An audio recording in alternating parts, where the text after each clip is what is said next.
Thing. We all know that the frost formation is a major issue, and we'll try to see how the frost can be removed and what are the advantages, disadvantages of various systems. But main topic will be about hot gas defrosting. The program, as I said, it is Advantage Ammonia, organized by Association of Ammonia Refrigeration. So I'm thankful to the organizers for giving me opportunity to make presentation here, and also thankful to the various event partners who has helped us to have this event. By both the speakers before me, Nikhil and Mr. Gulanikar, did talk to you about AR standard. So I'm not going to talk much about it, but this standard is a national standard, and most of the whatever the things I'm talking about, systems I'm talking about, are using this reference standard. Please make note that our ammonia, as per the standard, we need a pure ammonia, which is called as a 99.95% pure ammonia, because our all these pressure temperature charts based on our system works is on the purity of ammonia. If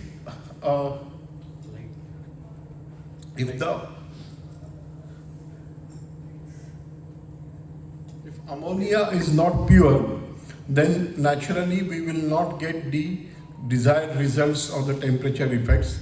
I think this chart will be available to you through that ammonia flyer available. So let's start about frost or the defrost. So what is a frost? Frost is accumulation of water on an evaporator in which the water gets frozen because of the low temperature of the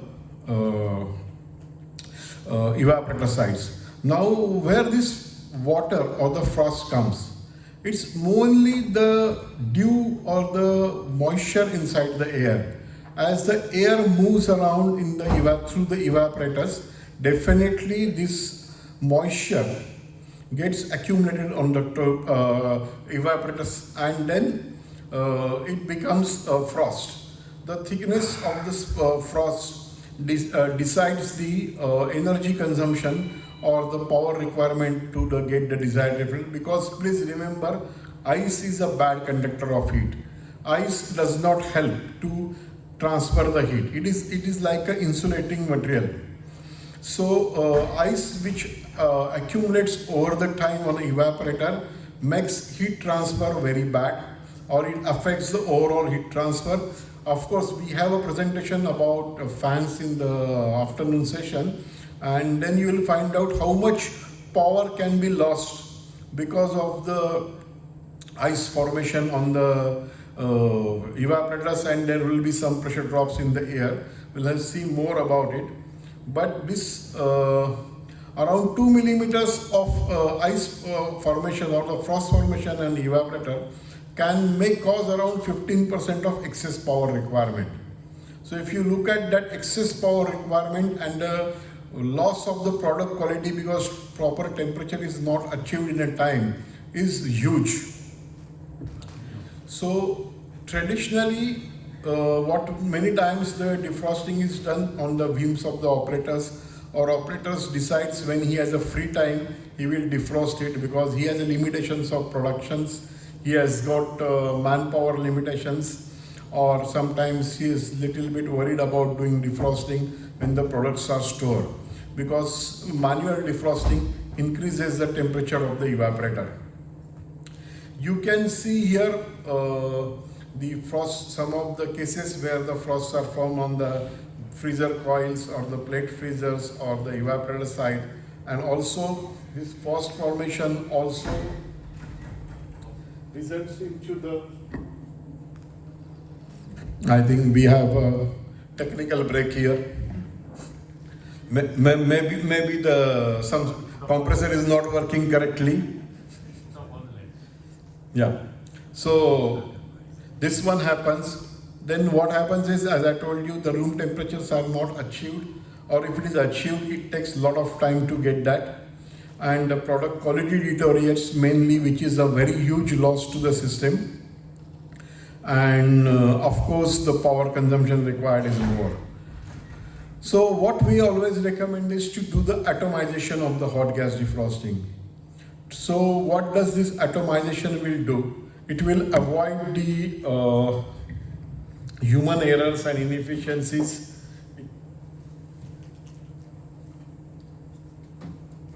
The plant safety will be, yes.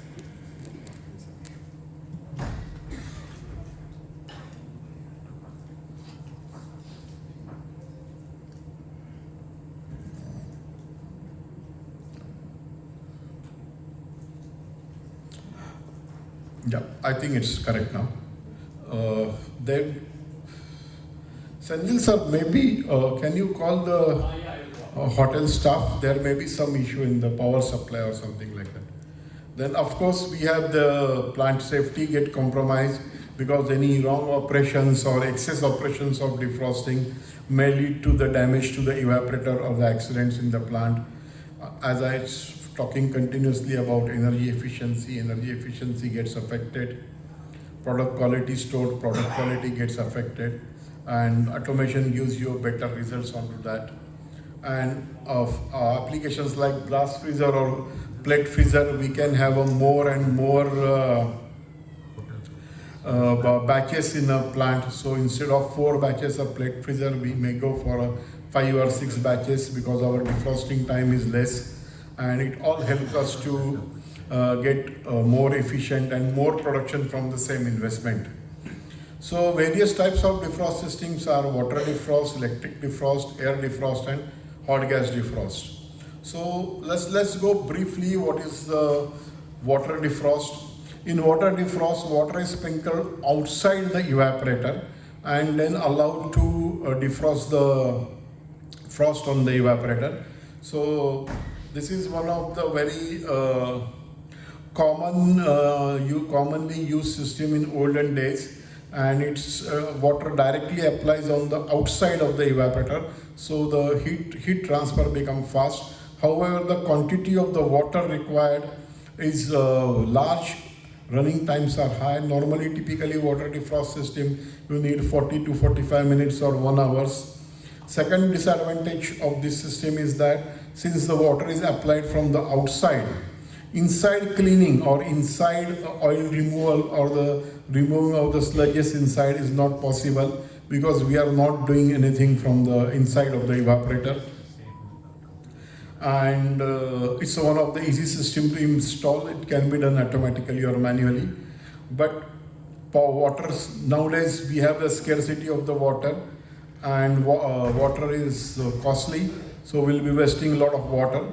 Third thing is that it's possible that water which is sprinkled on the coil may come out or it will accumulate on the fan blades, and when the fan starts, the water gets splashed onto the product, and we don't want that water come onto the products. Off-cycle defrost, one of the cheapest and zero-cost energy defrost. It means that you keep the evaporators or the freezers off for a certain time and allow the frost or get defrosting done on the air in the room, or as the room inside temperature of the room increases, the frost removes. The disadvantage is that the time required is very, very high, and it makes sure that your evaporators are of no use during the time, particularly if you are having a plate freezer or a blast freezer. Then you will not get, the using time of the freezing equipment increases. It means you cannot have multiple batches, and of course it affects, it requires no controls or external energy, but the time required is high, maybe 4 times, 6 hours in a day, and the number of batches are reduced. Electrical defrosting is another good system, very fast to achieve comparatively as compared to water or the air defrost, off-cycle defrost. And of course, there is no chances of hydraulic shocks with the electric defrost, but it is basically a very bad or poor use of very prime high cost energy. Using electrical defrosting for just removing the ice is like a crime, because you are consuming very high cost of energy to remove the frost on the evaporators. The maintenance is very high because electrical heaters tend to damage, break, and replacing those heaters, which are because they are fitted on the external of the coil, becomes very, very difficult. So of course, I have seen that a 50 kilowatt heater, 55 kilowatt cooling capacity coil may require around 35 kilowatt of electrical energy to defrost for 30-35 minutes. And if you are doing it three times in a day, you just assume how much electrical power you will be consuming. And the latest one in the technology is hot gas defrosting. Hot gas defrosting is a system in which the hot gas which is available at the discharge of the compressor or in the receiver is circulated through the evaporator, and this hot gas goes through the coil, inside the coil. If you see all the three defrost systems which we talked about, is electrical, off-cycle or air defrost and water defrost, it is from the outside of the evaporator. It means we are applying electrical heat on the outside surface of the evaporator, or to the water is also sprinkled on the outside, air is also put on the outside. Whereas hot gas is the only system in which the gas is inserted inside to the evaporator. So the defrosting is very fast. It is very easy to remove the frost formations, melt them. And another advantage is that it is very easy to clean the evaporators inside. It means oil or any sludges formed inside gets cleaned because of this hot gas gets pushed out. The disadvantage is that it definitely requires very specialized design skill. It has to be automated. It cannot be done manually, because possibility of gas and liquid coming together is very high, and if it is manual defrost, and it may lead to the liquid hammer or the damages to the plant. So properly, very well designed automated system is required, but the hot gas is available free, and so less you have a very time required, maybe around 10 to 20 minutes or 25 minutes to defrost an evaporator or a plate freezer. So it helps us to get more batches, more production from the same evaporator. And it's since we are using the hot gas and gas is inside the system, don't need any external power. So initial cost can be little bit higher in the hot gas defrosting, but it saves a lot of power, uses free energy available, does not require any specialized primal energy, does not waste water, and it overall saves a lot into the plant. So as our topic is about hot gas defrosting, so what is hot gas defrosting? We just talked that hot gas is introduced inside the evaporator, and the frost on outside the evaporator melts, and then the ammonia which condenses is taken back into the system, and the system goes running. So what has to be done when it says it's difficult or critical to design? What it means that you have to design it well, use the correct controls of the valves, optimize it, follow the correct sequence of operation, use correct control type valves, and all the valves must be operated in a proper sequence, and there must be sufficient safety should be taken so that the liquid hammer or the liquid shock or the trapping of the liquid does not happen. So what is the normal ideal sequence? It's a very simple thing. Normally is what we call as a refrigeration mode. The second one is the initiation of the defrosting. We'll see all these modes individually also. Then pump down, it means removing the liquid accumulated into the evaporator, injecting soft gas, then hot gas, then termination of the system, equalization of the system, that is equalization of the pressure into the system, fan delay so that the coil gets cooled down, and then again go to the refrigeration mode. So as I told you, in hot gas defrosting, the gas from the refrigerant compressor, discharge or high pressure receiver is put it into the evaporator to melt the frost, and then the condensed gas is taken back into the system. So various piping arrangements, management of the pressure vessels, temperatures, liquids, are important to make sure this correct system. So what is the refrigeration cycle? In refrigeration cycle, normally the refrigerant flows through the feed wall or the control wall, or what we call as the hand expansion wall, the regulating wall, and it goes into the evaporator, and the heat from outside the evaporator, like from hot air, evaporates the liquid, air cools down, and the gas goes back into the pump vessel or to the compressor suction line, depending on the type of the system we use, through the suction wall. When we talk about initiation of the defrosting system, so initiation of defrosting system can be done in multiple ways. One is the time-based defrosting, and another one is the demand defrosting. In time-based defrosting, you can use a electronic timer or the mechanical timer and decide number of cycles required for your system operation. Thank you. In demand defrosting, you can sense the thickness on the evaporators. You can check the change in the velocity of the fans. You can check the motor current of the fan. You check the increase in the temperature due to the frost formation of the evaporators, or you can monitor the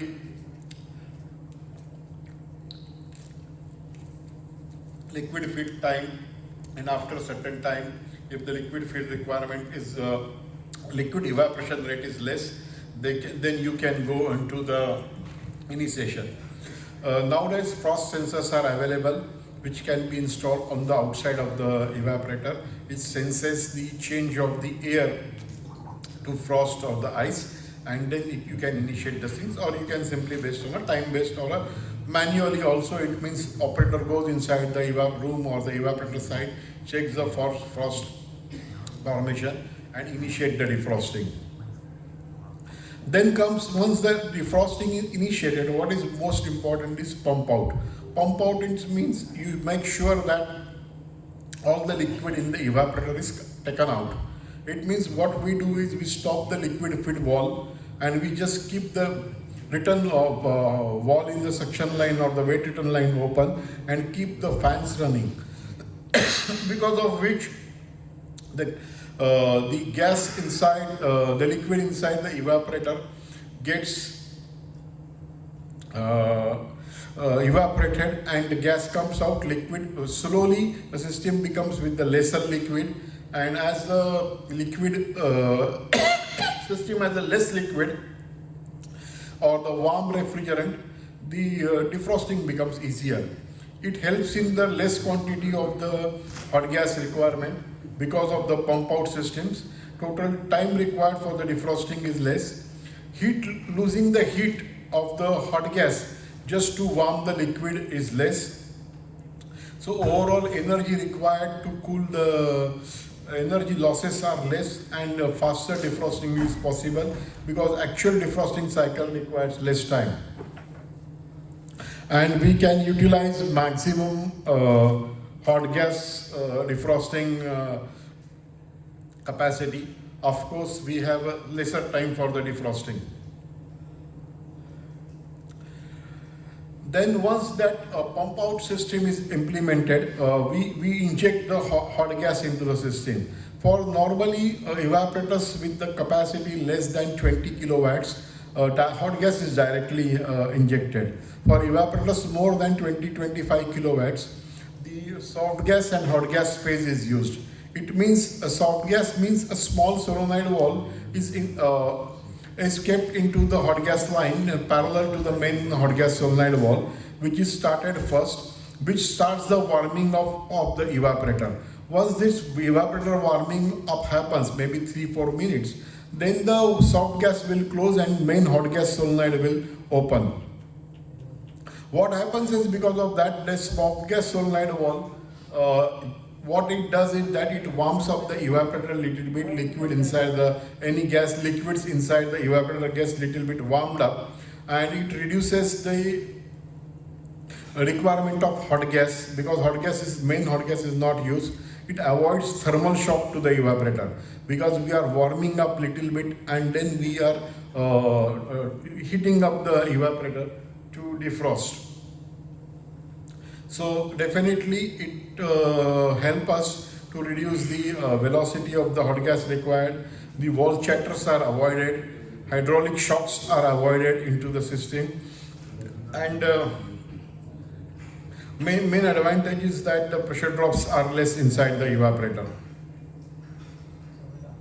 So once that hot gas is introduced into the system, what we do is that when hot gas is being introduced, we close the wet return valve and also the fans, so that hot gas inside the evaporator starts boiling the liquid inside. At the same time, hot gas starts condensing, and when this pressure starts equalizing, we operate what we do call as the equalization phase. Means when the hot gas pressure evaporator temperature reaches around 10 degrees centigrade, the equalization valve will open. Equalization valve will release the liquid accumulated inside the hot gas to the wet return line or the intermediate vessel, wherever it is, or the slop pot where it is connected, and whatever the condensed gas inside the evaporator will be taken out. And then what is remaining is inside pressure, which is around 10 degrees centigrade. Total frost is removed. So when this equalization phase is over, then we go into the fan delay means what it means when fan delay is that we operate the we open the liquid solenoid valve, we open the wet return valve or the suction valve, but we do not open the fans. We do not start the fans. We keep we start using the cooling of the coil. So we cool down the coil first and then we start the fans, so that the hot air initially, which is because our coil is at 10 degrees centigrade, if fans are not started and is allowed to cool down to minus 20, 25, whatever the required temperature, the hot air does not go on to the product and room temperature does not increases. A properly designed system can get you into hardly 1 or 2 degree rise in the actual room temperature. So that's what is called as the termination of defrost. So whole the defrost cycle can be done based on a time basis or based on to the multiple timer with a multiple cycles of programming, or it can be done with a PLC, or it can be done by sensing the frosting on the ice. And after that fan delay cycle is over, we go back, we start the fans, so it means we go back to the refrigeration cycle. So I think this system is not designed properly, so we are having continuous trouble. So this is a typical cycle for operating a hot gas system. You can see the same thing what I explained is put it into the chart format, so it's easy to program your defrost system. So when we are using various types of controls and valves, different valves are used or required into the line of the different lines. Normally what lines we have is the liquid line, wet return line or the suction line, we have the hot gas feed line, we have the soft gas feed line, and then we have a condensate return line. All these lines need different kind of controls.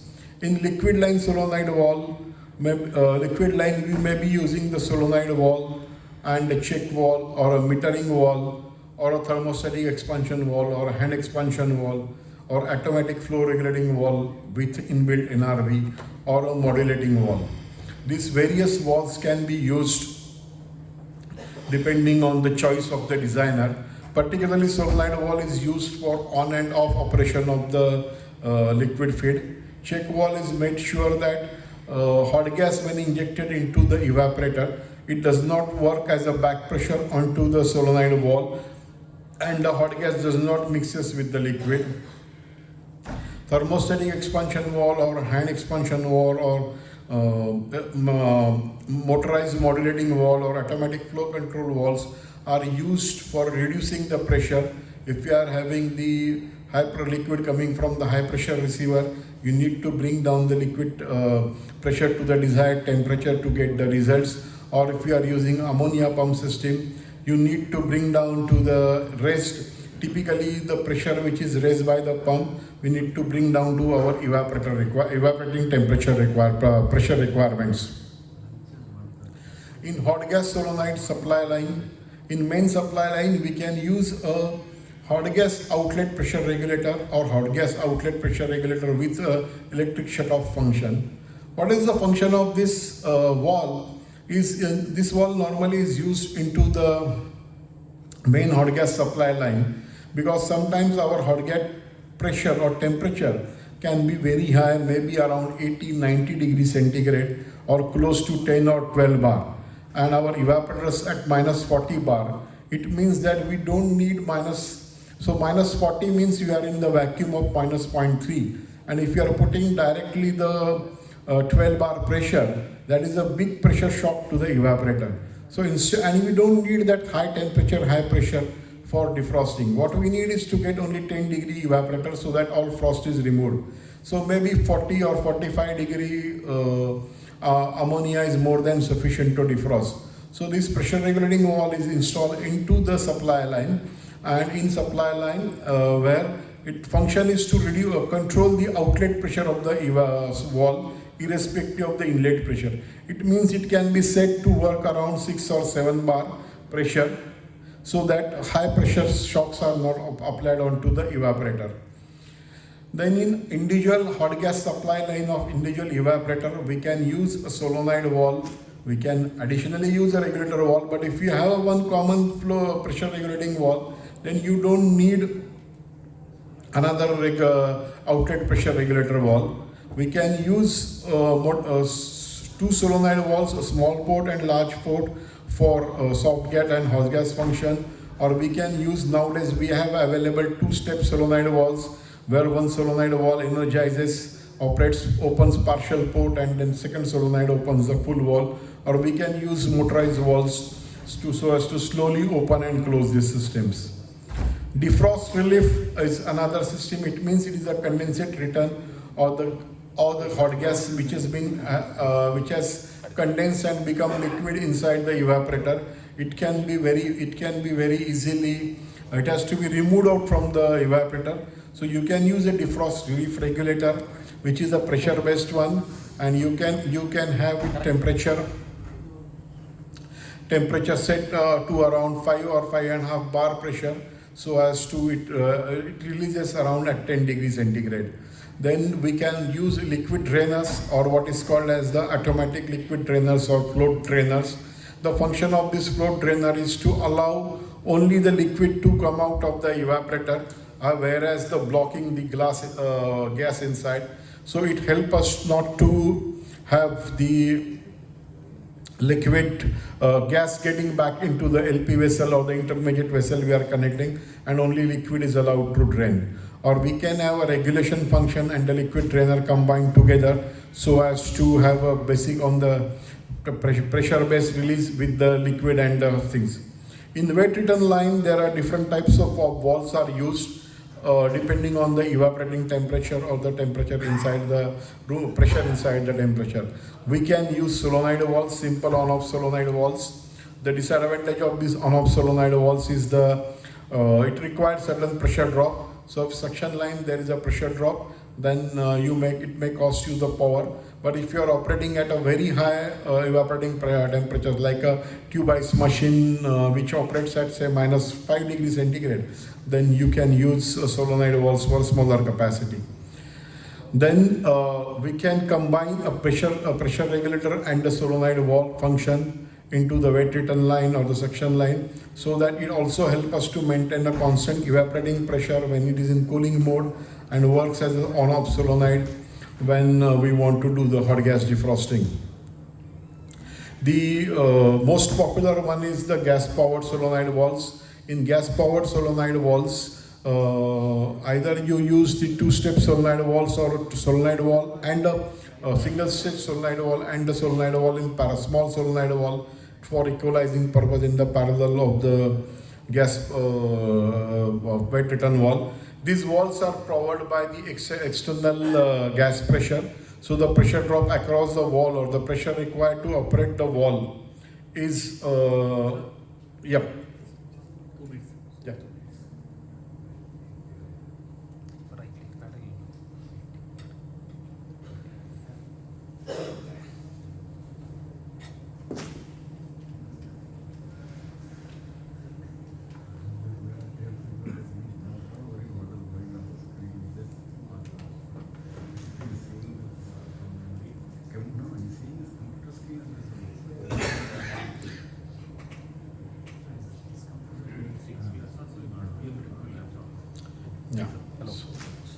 it's not properly designed system. So you have interruptions. So it can be a two-step solenoid valve which is operated by the external gas. Mostly the hot gas is used to operate this valve, and it helps us to have a zero pressure drop into the wet return line. So there is no power loss into it. And of course, normally what happens is, when the hot gas initially, once the hot gas defrosting is over, the inlet pressure of the evaporator is very high. So if you try to open the wet return wall or the suction wall, very high pressure goes back to your low pressure vessel or suction line. So to avoid that pressure shock coming onto the compressor or onto the LP vessel, we normally use two-step or the solenoid two valves like we are using in soft gas and hot gas. Here we'll open the small valve port or small port of the valve first, and then we'll open the main port or the large port of the valve. So slow opening, it assures slow opening, avoids liquid hammering. Sometimes you might have seen there is a knocking sound when the hot gas cycle is completed and your wet return valve opens. That is a liquid hammer, particularly happening when you have very large suction valves. So you need to make sure that those are correctly sized valves, and liquid hammers or the knocking sound should be immediately avoided. The next part is the motorized valves also. That is also possibility of using motorized valves. But remember, when you are using motorized valves, they are partially open. It generates heavy pressure drop. So it cost you a lot into the power requirement. Equalization line, normally it is installed in the parallel to the main valve if you are not using two-step solenoid valves. It is mainly to reduce smaller valve is used so as to reduce the pressure shock and then open the main valve. So that's what we are talking about. When we talk about various controls, valves are required. We talked about functions and their individual component requirement. Now we'll just try to see what are these components, how these components looks like. So if we are doing a gravity feed system, we need liquid line solenoid valves, gas operated solenoid valves, automatic liquid drainer, defrost drainer, safety valves, check valves or the non-return valves, filters, flow regulating valves, pressure regulating valves, and of course electronic controls and the PLC systems. So these are some of the photographs of the flow regulating valves, two-step valves or the solenoid valves with two-step function operation, defrost relief valves, automatic liquid flow drainer. This is a typical example of a two-step solenoid valve which is used in a suction line or wet return line. You can see here the valve operates in a two-position system. Let me see here. This is a normally closed valve, and when this hot gas is applied here, this is a normally closed solenoid, normally open solenoid. When the both solenoid valves electrically off, the hot gas gets blocked here. When both solenoids are electrically switched on, the hot gas will come onto the servo piston and will push the assembly down. So what happens is here, when the hot gas starts pushing the assembly down, only the small port opens. If you see, this is a completely closed valve. This is a small port which is open, and when the pressure difference between the valve in the inlet and outlet of the valve is less than 1.5 bar, the main port will open. So it avoids liquid or the thermal shock to your wet return lines. And as the two-step solenoid valve, like what I was talking about, soft gas and the hot gas functions. Here you can see here, when you energize one solenoid valve, the valve opens partially and only 10% port is open.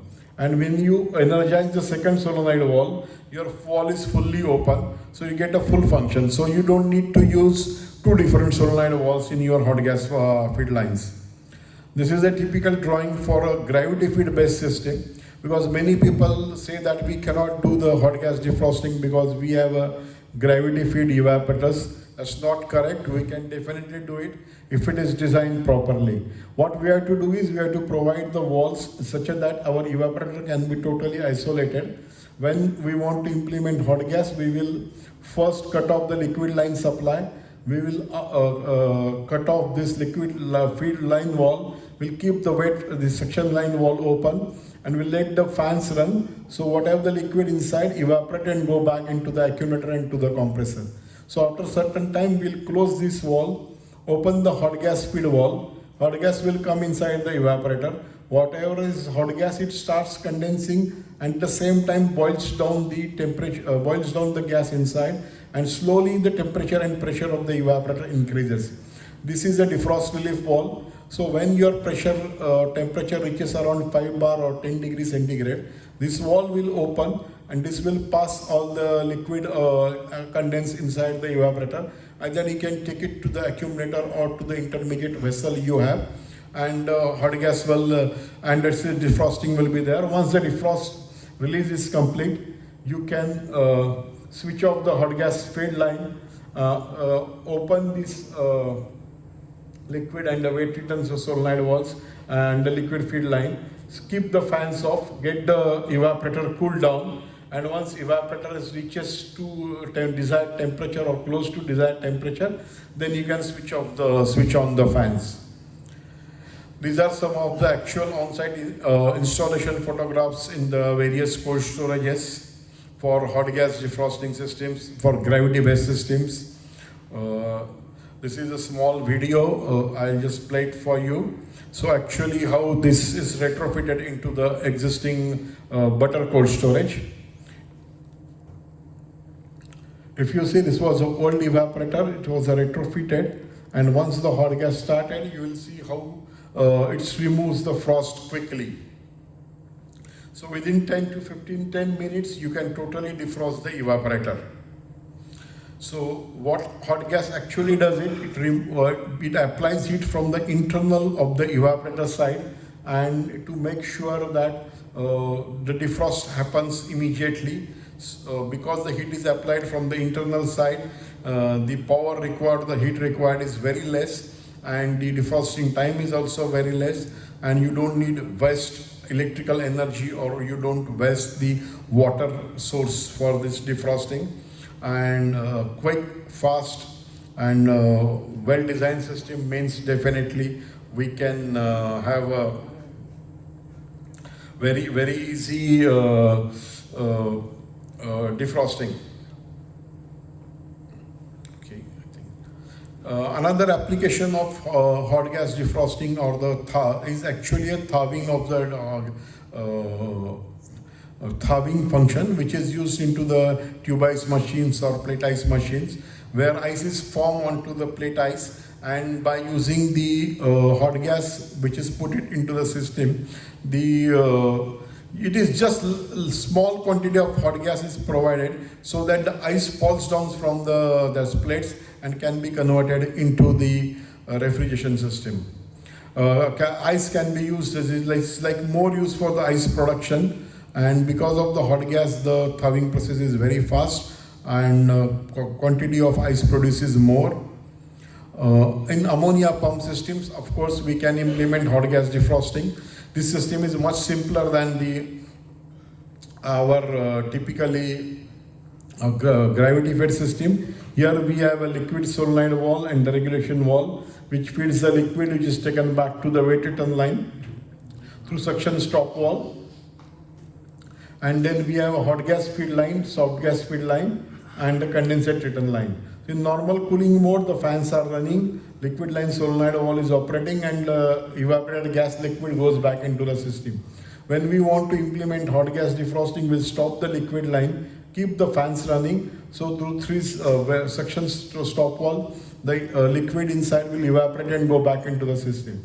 Once that evaporation or liquid is drained completely, we can apply the soft gas solenoid valve, warm up the liquid, cut off the stop valve, start the hot gas solenoid valve, and then let the defrost action take place. Once you reach the 10-degree temperature, this defrost relief valve will open, and it will pass on the condensed liquid back into the LP vessel.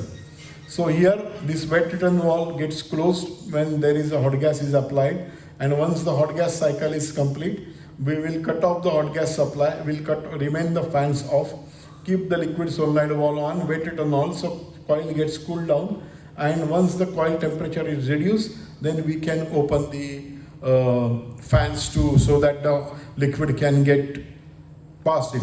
As I told you, it is very critical to design your system correctly and piping arrangements, so that depending on your applications, if you have a tray heater, you can route the hot gas coming in through the tray heater first, and then take it back into the system so that the trays get melted first and there's no ice formation inside the tray. So you don't need electrical heating into the tray, and it saves a lot of energy on the tray heating.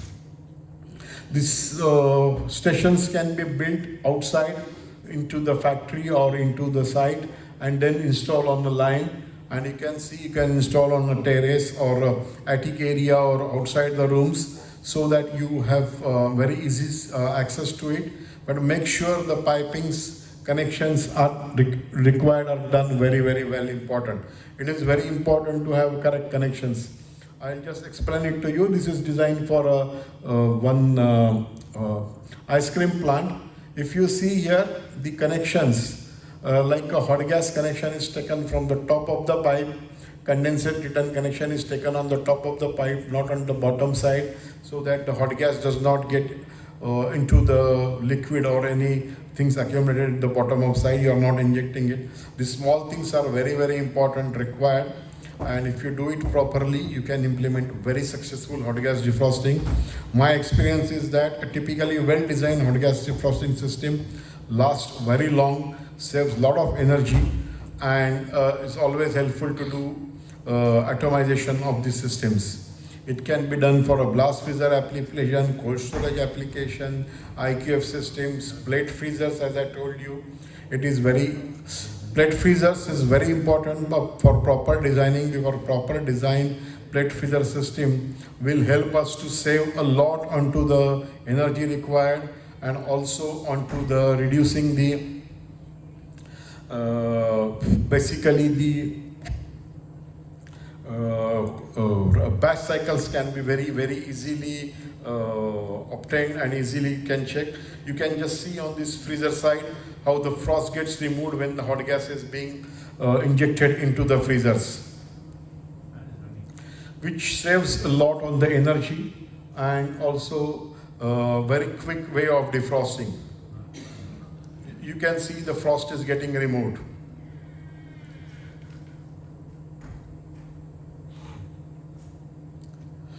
This is how the plate freezer gets defrosted. You can very easily see the plates are filled with the gas frosting, and as the hot gas gets injected into it, you can very easily see the water dripping down. The frost which is accumulated gets dripped down as a water, and plate starts cleaning up very fast. So it is very important that this system is properly implemented, and proper design has been done, and its atomization has been done. You can see here how its plates are getting cleaned very fast.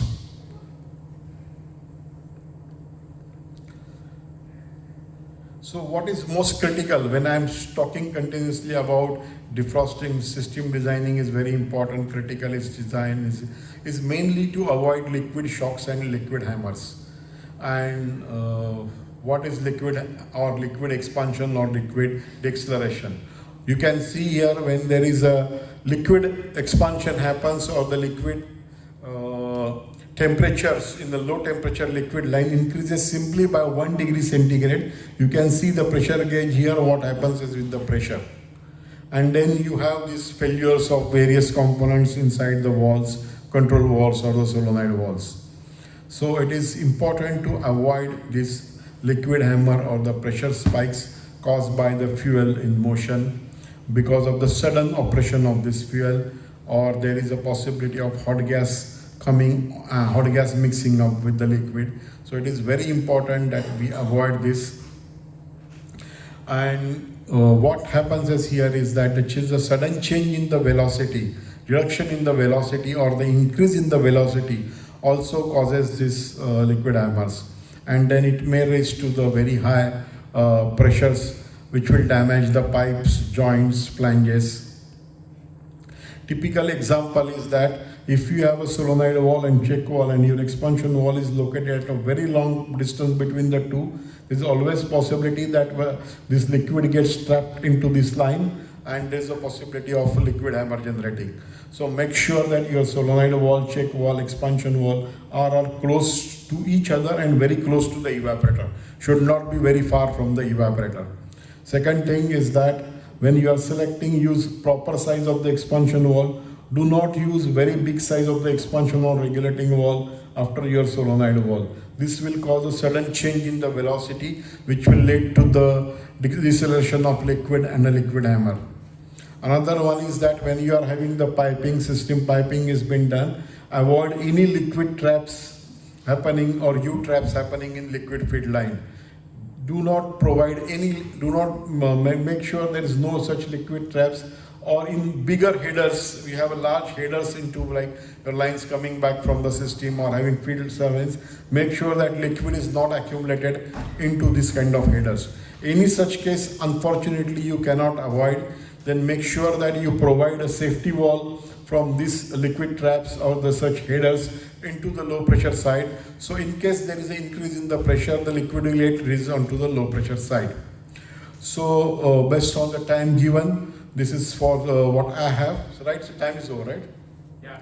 Yes, so thank you very much for listening to me, and I'll appreciate that. Thank you, AR. So next speaker is Mr. Sudhir Kumar from Freak India. He's going to talk about load calculations and designing of the seafood plant specifically. So welcome, Mr. Sudhir Kumar.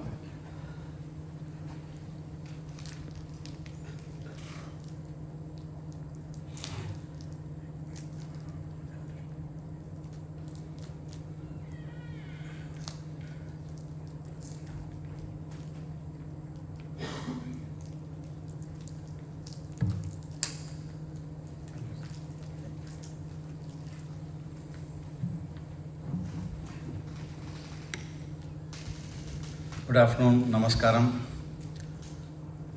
I think I'm standing between lunch, so I will not take much of my time. We will be very short and sweet. I think the audience is from the